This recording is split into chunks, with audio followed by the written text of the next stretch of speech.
Assalamualaikum warahmatullahi wabarakatuh. Hello everybody, my name is Muhammad Rafi Zaidan Al-Ghazi and I am from ALAQ Islamic Junior High School, and today I want to tell you guys a story about a golden cucumber and a green giant. So please, for my honorable judges and all of the audience, enjoy. Once upon a time, there lived this poor and lonely widow named Srini. She was so lonely because her husband passed away in a war. Every single day, her loneliness drives her crazy. So then one day, she decided to go to the dark path. She decided to give a visit to this demonic creature, this giant that is a descendant from hell, this giant that can fulfill wishes. But not many people can pay such a price.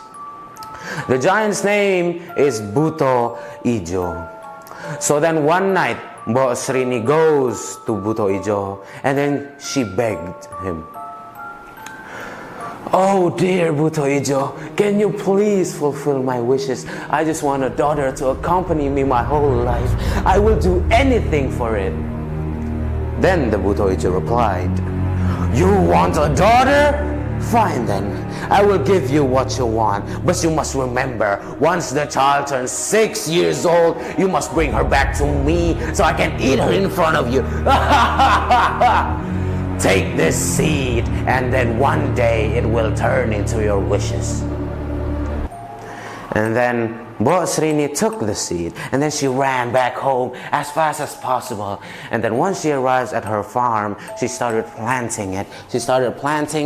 And then she watered the plant and then she goes to sleep. Months go by and all hope seems lost. Nothing has grown from that cucumber seed. But then one fateful morning, that seed turns into this giant and massive cucumber farm. But there was something weird onto it.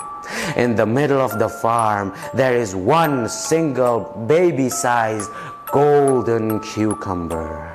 It was moving. It seems like something was alive inside of it. So then Srini took it. She ran as fast as she can, puts it down on her chair and cuts it open. Tears started dropping from Srini's eyes as she saw a very gorgeous, beautiful little baby girl, and she named her Timun Mas. Years go by and Timun Mas grows into this very active little girl. She always helped her mother in the farm. And then once she harvested the farm, she goes and sells it to the store all by herself. All of the memories made Srini's life back to normal. But then she remembered that this child, Timun Mas, is not her child. This is just a contract she made with the devil. She is not her daughter. So then, in order to save her daughter, Srini climbed this holy and sacred mountain barefoot. She climbs it for hours until she finally met this holy monk that is meditating. And then she asked for the monk's help. Oh dear monk, I know I've been gone to the dark side, but please, I will not do it again. Please help me protect my daughter. The monk didn't say anything. The monk just handed Srini this 4 magical pouch with different colors. And then once Srini took it, the monk asked Srini to go away. And then, a few months before Timun Mas' 6th birthday, Srini wanted to confess everything. So then she asked Timun Mas to go inside, and then Srini hugged Timun Mas and then confesses everything, that she is just a contract, she is not her actual mother, and then she is just a lie that Srini made with the Buto Ijo. Timun Mas was shocked, and then she asked her mother, what should I do now, mother? I don't want to die. And then Srini gave Timun Mas those 4 magical pouches, and then they made a promise that Timun Mas' promise will survive and Srini promise will wait for her. And then One day, Timun Mas's birthday finally came. And then suddenly, in the middle of the morning, this big and giant stump started forming. Pump, pump, pump. The Butoijo has arrived. And then once he arrived, he ripped the house apart, destroying the roof, revealing everything that is inside. In panic, they both ran into different directions. But they still remember the promise they made. But because the Butoijo only chases Timun Mas kept on running. She kept on running and running, but it is useless. The Butoijo is right on her back because the wide of her step. And then Timun Mas stood her ground, take out the first pouch, and then she throws it. The yellow colored pouch has the power to control farm. So then suddenly, in a blink of an eye, this large cucumber farm started forming. And then all of the roots started tying the Butoijo's feet. The Butoijo struggles, and he is stunned for a while. Timun Mas continued on running and running and running until she came across this big field. But the Butoijo is already at her back again. So then she spins around and then stood her ground again and then took out the second pouch, the green colored one. She throws it, and then suddenly this big and sharp bamboo farm started growing instantly, piercing through the Butoijo's flesh. Blood started dripping, and then the Butoijo screams in pain. Ah! Timun Mas doesn't care. She kept on running until she came across this long river.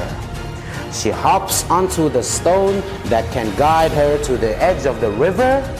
But you guys know, the Butoijo is right on her back again. So then she took the third pouch, the blue colored pouch, and then she throws it. But since the length of the river is so long, she cannot throw it right below the Butoijo's feet. But then, once the pouch reaches the water, the pouch has the power to control waves and tide. So then this tsunami started forming and then swooped the Butoijo away. The Butoijo screams, but Timun Mas doesn't care again. She kept on running and running and running until she came across this large rock hill. Since she was so active when she was a little child, she climbs it slowly but steady. A rock hill is nothing for her. But you guys guessed it, the Butoijo is finally there, arrived, and then he started punching the hill with full force, making the whole hill shatter and shakes around. And then the grip of Timun Mas shatters, and then she fell down into this small stone platform. She cannot do anything. Only thing that she can do is cry and remember her mother. She cries, but she remembers she still have one more pouch, the red colored one.